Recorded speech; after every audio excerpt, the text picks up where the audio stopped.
Today I'm showing you how to use this incredible diagonal seam tape. This is from Cluck Cluck Sew. The purpose of this seam tape is to stick it on your sewing machine where you never have to draw lines again.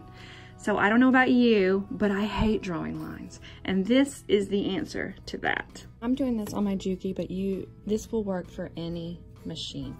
So here's my tape, and I just want to take and roll some off of it.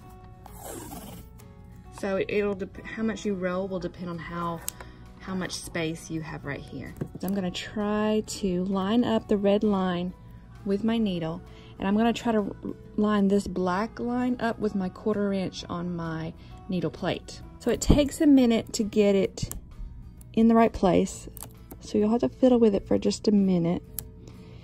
And I'm just going to eyeball this. It doesn't have to be absolute perfection.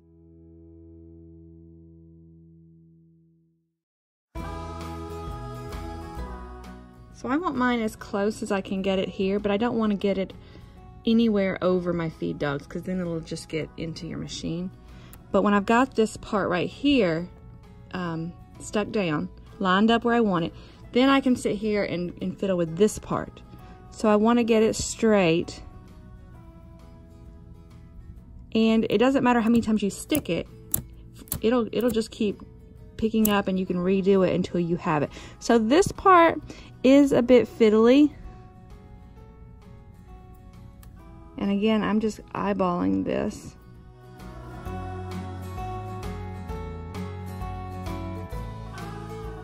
All right, I think I've got it straight. You can use your ruler if you want to double check yourself. Okay, here comes the fun part. We're gonna make a half square triangle. We're gonna make it in the usual method where you lay 2 squares on top of each other. So here's my 2 squares, right sides together. And normally I'm going to draw a line from corner to corner, and I'm going to sew a 1/4 inch on both sides, right? But we're trying to skip the drawing lines. So what I'm going to do is I'm going to line this corner right here up with this black line. And I'm going to start sewing, and I'm going to keep this flush with this black line the whole time.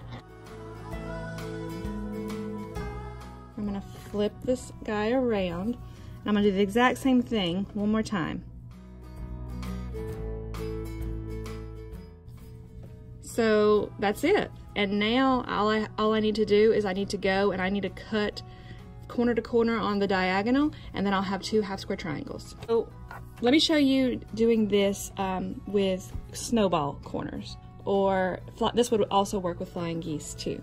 All right, so I've got my bigger square and my smaller square, and I'm going to put this smaller square on the corner here. I want to get this guy lined up, and this time I'm going to sew directly on where I would put my drawn line. So my drawn line would go straight down the middle here, and I would sew directly on there. But I don't want to draw, and what I'm going to do this time is I'm going to keep this corner lined up with this red line. So that's it on this one, and now I would go and cut a 1/4 inch from my stitch line. I'd fold this out, and I'd have a snowball corner. That's it.